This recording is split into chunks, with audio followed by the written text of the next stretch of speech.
आम आदमी पार्टी की आज की इस प्रेस कॉन्फ्रेंस में बहुत बहुत स्वागत।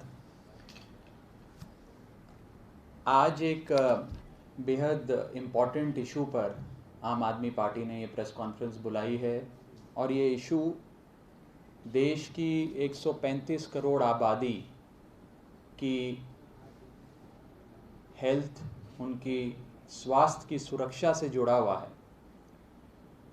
और आज कुछ ऐसे आंकड़े आम आदमी पार्टी आपके सामने रखने जा रही है जिससे ये नज़र आता है कि केंद्र में बैठी प्रचंड बहुमत की बीजेपी की सरकार, प्रधानमंत्री मोदी की 56 इंच वाली मोदी सरकार अपने देशवासियों को वैक्सीनेशन, इनॉक्यूलेशन, टीकाकरण करने की बजाय वैक्सीन को दूर दराज के देशों में एक्सपोर्ट करने पर ज़्यादा बल दे रही है, ज़्यादा वजन दे रही है। और आंकड़े इतने चौंका देने वाले हैं जिससे ये नज़र आता है कि भारत ने अपने देशवासियों को इतनी वैक्सीनेशन नहीं करी जिससे ज़्यादा वैक्सीनेशन की डोजेज भारतीय जनता पार्टी की सरकार ने हिंदुस्तान के बाहर एक्सपोर्ट कर दी। अंतर्राष्ट्रीय स्तर पर, अंतर्राष्ट्रीय मंच पर अपनी छवि चमकाने के लिए प्रधानमंत्री मोदी जी ने एक ऐसा फैसला लिया जिसके चलते आज 64.5 मिलियन डोजेज यानी कि 640 लाख डोजेज वैक्सीन की भारत देश ने एक्सपोर्ट करी हैं। कुल मिलाकर 84 कंट्रीज, 84 कंट्रीज को एक्सपोर्ट करी हैं। और भारत देश के लोगों को इतनी वैक्सीन नहीं लगाई जिससे ज्यादा इन्होंने एक्सपोर्ट कर डाली। मैं आपको उन देशों के नाम भी पढ़ के बताऊंगा जिन देशों को दिया है, जिन जिन देशों को कितने कितने मिलियन, कितने कितने लाख वैक्सीन के डोज इन लोगों ने एक्सपोर्ट कर दिए। और आज ये नजर आता है कि प्रधानमंत्री जी को और भारतीय जनता पार्टी को अपनी छवि की चिंता अंतर्राष्ट्रीय मंच पर इतनी ज्यादा है कि आज उन्होंने नाइजीरिया में, ज़ैम्बिया में, कीनिया में, अफगानिस्तान में, बारबेडोस में, श्रीलंका में, मॉरिशस में और न जाने किन किन देशों में जो लोग बैठे हैं वो प्रधानमंत्री जी की इमेज या भारतीय जनता पार्टी के बारे में क्या सोचते हैं वो इन लोगों के लिए ज्यादा महत्वपूर्ण है। उन लोगों की जान माल की रक्षा करना ज्यादा महत्वपूर्ण है। अपने देश के लोगों की जिंदगी बचाना, उनको सुरक्षा कवच पहनाना, उनको वैक्सीनेशन देना, ये कोई खास जरूरी नहीं नजर आता भारतीय जनता पार्टी के लिए, प्रधानमंत्री मोदी जी की सरकार के लिए। मैं सबसे पहले जो आंकड़ा दिया उसे सब्सटेंशिएट करते हुए आपको कुछ देशों के नाम पढ़ के सुनाना चाहूंगा जिन देशों को भारत सरकार ने 645 लाख यानी कि 64.5 मिलियन डोजेज वैक्सीन्स की एक्सपोर्ट करी हैं जनवरी से लेकर आज तक। कुल मिलाकर 84 देश हैं। मैं सबके नाम नहीं पढ़ पाऊंगा, बहुत समय बीत जाएगा, लेकिन मैं कुछ कुछ आपको अवश्य पढ़ के सुनाना चाहूंगा।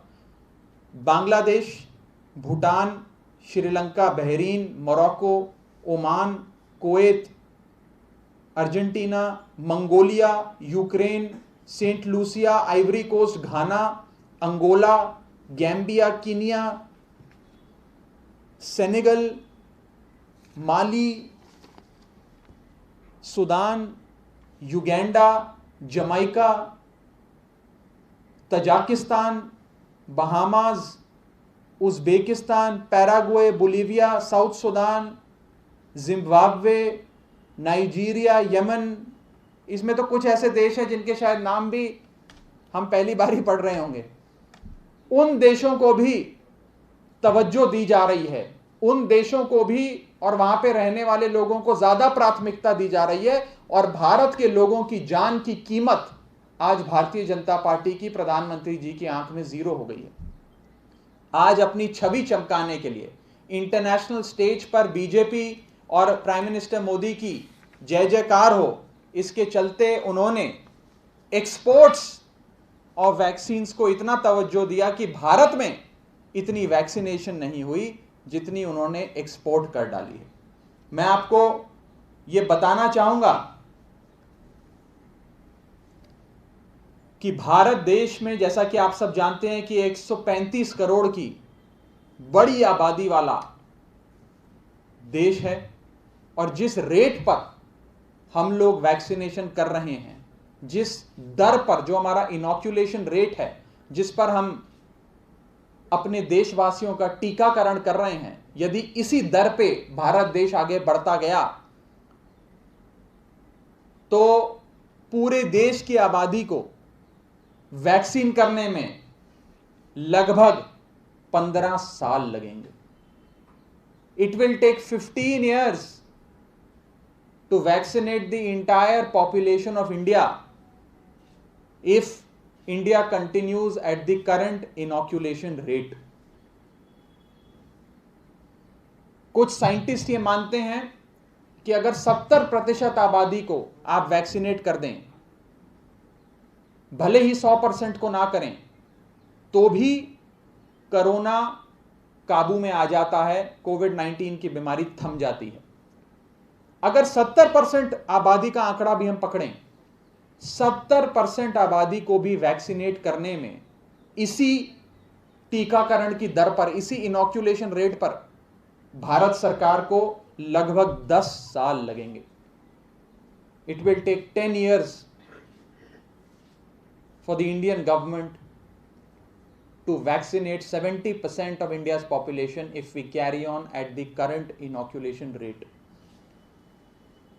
ये सरकार जो नेशनलिज्म की बात करती है, मैं उनसे पूछना चाहता हूं कि 56 इंच की मोदी सरकार की वैक्सीनेशन नेशनलिज्म कहां है?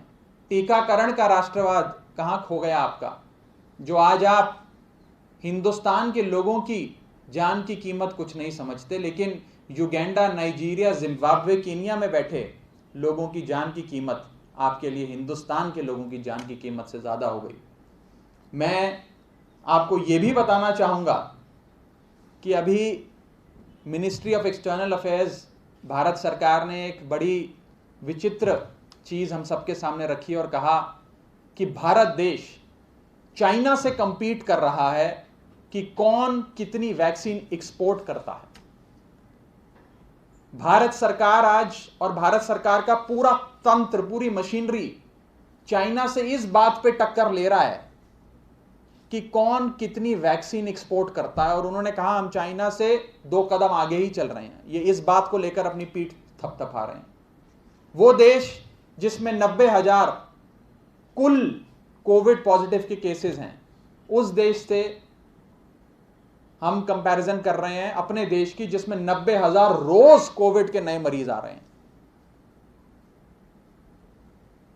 और चाइना को पछाड़ के एक्सपोर्ट्स ऑफ वैक्सीन्स में हम अपनी पीठ थपथपाने में लगे हैं। इस चीज में नहीं लगे कि हम अपने देश के लोगों को वैक्सीनेशन देके उनको सुरक्षा कवच पहनाएं, उनकी जान की रक्षा करें। मैं आज आपको यह भी बताने चाहूंगा कि जिस प्रकार से भारत सरकार अपनी एक्सपोर्ट ड्राइव को, वैक्सीनेशन एक्सपोर्ट ड्राइव को लेकर आगे बढ़ रही है, इसमें कई ऐसे डेवलप्ड कंट्रीज हैं, विकसित देश हैं, जिनके पास बेस्ट हेल्थ इंफ्रास्ट्रक्चर है, बेस्ट मेडिकल केयर है, बेस्ट दवाइयां हैं, एक्सेस टू वैक्सीन्स है, सब कुछ है। उन बड़े बड़े देशों को भी भारत सरकार आने वाले समय में अपने देश से वैक्सीन एक्सपोर्ट करने जा रही है, जिसमें सबसे बड़ा एग्जाम्पल आता है यूनाइटेड किंगडम का, इंग्लैंड का, ग्रेट ब्रिटेन जिसे हम कहते हैं। यूनाइटेड किंगडम को आने वाले समय में भारत सरकार की कमिटमेंट है 10 मिलियन डोजेज वैक्सीन्स की भेजने की, एक्सपोर्ट करने की। वो छोटा सा देश जिसके पास अपनी पूरी आबादी के लिए वैक्सीन है, वो और वैक्सीन मंगवा कर रख रहा है, स्टॉक बना रहा है अपना, कि मेरे देशवासियों को समस्या ना हो। और हमारा देश एक देश है जो वैक्सीन एक्सपोर्ट करने में लगा है, वो कह रहा है हमारे देश की जनता को तो हम आराम से लगाएंगे, 10 साल बाद लगाएंगे, लेकिन पहले हम अंतर्राष्ट्रीय मंच पर तालियां बजवाएं। हम यूनाइटेड किंगडम और यूनाइटेड स्टेट्स ऑफ अमेरिका जैसे विकसित देशों को भी वैक्सीन की डोज एक्सपोर्ट करने में लगे हुए हैं। ये दुर्भाग्यपूर्ण है। मैं आपको इसके साथ साथ ये भी बताना चाहूंगा कि रिपोर्ट्स कुछ ऐसी भी हैं, अग्रीमेंट्स भारत सरकार ने कुछ ऐसे भी साइन करे हैं जिसके चलते इंडिया को 45 मिलियन डोजेज ऑफ वैक्सीन आने वाले कुछ हफ्तों में पाकिस्तान तक को एक्सपोर्ट करनी होगी, पाकिस्तान तक को देनी होगी। अब मैं आज प्रधानमंत्री से पूछना चाहता हूं कि पाकिस्तान के लोगों की जान की कीमत आपके लिए भारत देश के लोगों की जान की कीमत से ज्यादा है? जो हमारा देश आज पाकिस्तान को 45 मिलियन डोजेज एक्सपोर्ट करने जा रहा है। हमारा देश ज़ैम्बिया, नाइजीरिया, कीनिया और न जाने कौन कौन से देशों पे, युगांडा जैसे देशों में एक्सपोर्ट कर रहा है वैक्सीन, लेकिन अपने लोगों को नहीं लगा रहा। इसी के साथ साथ मैं ये भी जानकारी आपको देना चाहूंगा और उदाहरण देना चाहूंगा और आपके माध्यम से भारत सरकार को, कि कई ऐसे देश हैं जिसमें सबसे अव्वल उदाहरण, प्राइम एग्जाम्पल आता है यूनाइटेड स्टेट्स ऑफ अमेरिका का, जिस देश ने अपनी आबादी से, अपनी पॉपुलेशन से 2 गुना ज्यादा वैक्सीन पूरी दुनिया से खरीद कर अपने स्टॉक में, अपने वेयरहाउसेस में, अपने स्टोरेज फैसिलिटी में उसे बंद करके रख दिया है। उनके ऊपर होर्डिंग तक के आरोप लग रहे हैं कि वो अपने देशवासियों के लिए इतनी चिंता करते हैं, उनके स्वास्थ्य के लिए इतनी केयर करते हैं कि उन्होंने दुनिया भर से वैक्सीन खरीद कर अपने लिए पर्याप्त मात्रा में एक वैक्सीन का स्टॉक बनाया है जो उनकी आबादी से 2 गुना है। और एक तरफ हमारा देश है जो भारत देश के लोगों को वैक्सीनेशन, टीकाकरण देने में विश्वास नहीं रखता। वो युगांडा, कीनिया, घाना और न जाने कौन कौन से देशों को एक्सपोर्ट करने पे ज्यादा ध्यान देता है। मैं आपको इसी के साथ साथ बस इतना ही कहना चाहूंगा कि भारत देश शायद इकलौता ऐसा देश आज विश्व में है, एक ऐसा रिकॉर्ड हमने बनाया है, मोदी सरकार ने बनाया है, जिस देश ने अपने लोगों को इतनी वैक्सीन नहीं लगाई जिससे ज़्यादा हमने एक्सपोर्ट कर दी। ये दिखाता है कि भारतीय जनता पार्टी और मोदी सरकार की प्राथमिकता क्या है। मैं चाहूँगा कि भारत सरकार, प्रधानमंत्री मोदी जी की सरकार इस पर जवाब दे।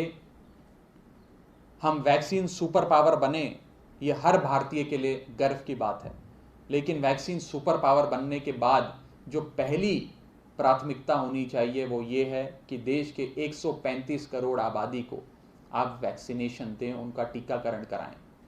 आज जहां महाराष्ट्र लॉकडाउन की कगार पे खड़ा है, जहां पंजाब में हजारों लोग रोज संक्रमित हो रहे हैं, 100 की तादाद में लोग मर रहे हैं पंजाब में, पूरे देश भर में कोरोना ने फिर से अपना तांडव करना शुरू कर दिया है।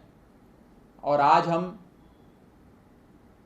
कोरोना से इस लड़ाई को लड़ने में एकमात्र जो हमारे पास औजार है, एकमात्र जो हमारे पास वेपन है, वो है वैक्सीनेशन। उसी पर फोकस ना देते हुए एक्सपोर्ट ऑफ वैक्सीन पर ज़्यादा फोकस दे रहे हैं। ये बेहद दुर्भाग्यपूर्ण है। मैं चाहूँगा कि आप सबके माध्यम से ये बात केंद्र सरकार के कानों तक पहुँचे, उन्हें सद्बुद्धि आए और वो देशवासियों की हेल्थ को, उनकी स्वास्थ्य की सुरक्षा को प्रायोरिटी दे, ना कि प्रधानमंत्री जी की अंतर्राष्ट्रीय इमेज और नाइजीरिया, केनिया और घाना के लोग प्रधानमंत्री जी के बारे में क्या सोचते हैं। इस संदर्भ में किसी साथी का कोई सवाल हो तो आप पूछ सकते हैं। दिल्ली में क्या स्थिति है वैक्सीन की? क्या पर्याप्त मात्रा में आपको वैक्सीन मिल रही है?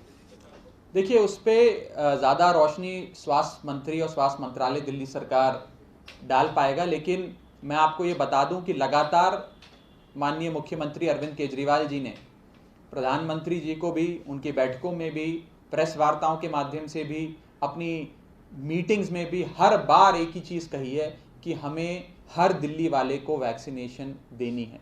आज जो ये रिस्ट्रिक्शंस लगाई जा रही हैं कि 45 ईयर से कम को नहीं देंगे, इस आदमी को नहीं देंगे, इसको नहीं देंगे, अगर फलाने को इतनी बीमारी है तभी उसको वैक्सीन लगाई जाएगी, ये जो हम सैंक्शंस लगा रहे हैं, जो रिस्ट्रिक्शंस लगा रहे हैं, ये समझ आती है जब सप्लाई लिमिटेड हो। मान लीजिए आपकी जेब में 100 रुपए पड़ा है तो आप 100 ही खर्च सकते हो, 500 की चीज नहीं खरीद सकते। लेकिन अगर आपके पास कई हजार रुपए पड़े हैं घर पे, आपके पास हजारों लाखों मिलियंस की तादाद में वैक्सीनेशन पड़ी है, तो आप अपने देशवासियों को लगा सकते हो। आप वो भी नहीं कर रहे हो। भारत देश में सैंक्शंस भी लगा रहे हो। 45 उम्र, 60 उम्र, डायबिटीज हो, हाइपरटेंशन हो तो लगेगी, नहीं तो नहीं लगेगी। मैं ये कहना चाहूंगा और आम आदमी पार्टी ये मांग करती है कि हर दिल्ली वाले को, हर देशवासी को वैक्सीनेशन लगे। इसके लिए पर्याप्त अरेंजमेंट्स केंद्र सरकार की ओर से भी, और केंद्र सरकार किसी प्रकार की रिस्ट्रिक्शंस ना लगाए, स्टॉक अवेलेबल कराए, rather than focusing on export of vaccine. High court ने एमसीडी के सैलरी इशू पर एक फटकार दिल्ली सरकार को लगाई है। हाईकोर्ट ने कहा है कि नेताओं की तस्वीरों के अखबार में पूरे पन्ने के विज्ञापन दिए जाते हैं, लेकिन सैलरी देने का पैसा सरकार के पास है। देखिए, नगर निगम एमसीडी, मुझे लगता है उस पर एक स्टडी होनी चाहिए, हुई भी है। मुझे कोई बता रहे थे लोग कई इंटरनेशनल यूनिवर्सिटीज़ में कि कोई विभाग इतना करप्ट कैसे हो सकता है। दुनिया में कई करप्शन के उदाहरण हमने देखे, बड़े बड़े स्कैंडल देखे, लेकिन इतना बड़ा स्कैंडल, इतना ज़्यादा भ्रष्ट विभाग एमसीडी का मुझे नहीं लगता दुनिया में कोई दूसरा उदाहरण इसका है। और 15 साल से भारतीय जनता पार्टी की भ्रष्ट सरकार, भ्रष्ट पार्षद मिलकर एमसीडी को लूट रहे हैं। वो एक ऐसा कुआं है जिसमें जितना पैसा डालो उतना कम है। तो एमसीडी के बारे में जितना कम कहा जाए उतना अच्छा है। दिल्ली हाईकोर्ट ने आज से कुछ महीने पहले ये परिभाषा दी थी कि एमसीडी का मतलब म्युनिसिपल कॉर्पोरेशन ऑफ दिल्ली नहीं, बल्कि मोस्ट करप्ट डिपार्टमेंट है, महाचोर डिपार्टमेंट है। उस करप्ट विभाग के बारे में क्या बताएं?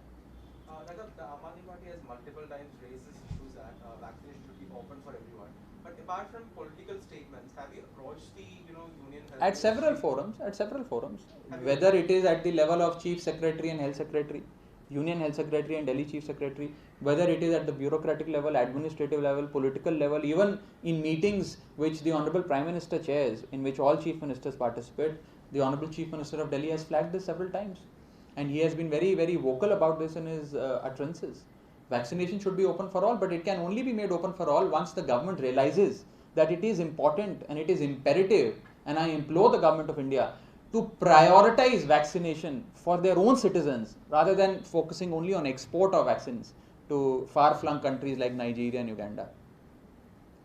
भाजपा दिल्ली सरकार को घेरने के लिए घर घर जाकर दिल्ली सरकार के घोटाले के बारे में बताने की योजना बना रही है। ऐसा कौन सा दिल्ली सरकार ने घोटाला किया है जिसके लेकर भाजपा जा रही है? भारतीय जनता पार्टी की यही विचारों की हालत रह गई है। अब पहले एक समय था जब भारतीय जनता पार्टी सरकार बनाने से 4 सीटें कम थी, 32 सीटें थी, 36 का आंकड़ा होना चाहिए था। आज बेचारे 4 से भी कम रह गए हैं। उन विचारों के बारे में क्या बोले, कोई उनको अपने हाल पे छोड़ देते हैं, कोई बात नहीं।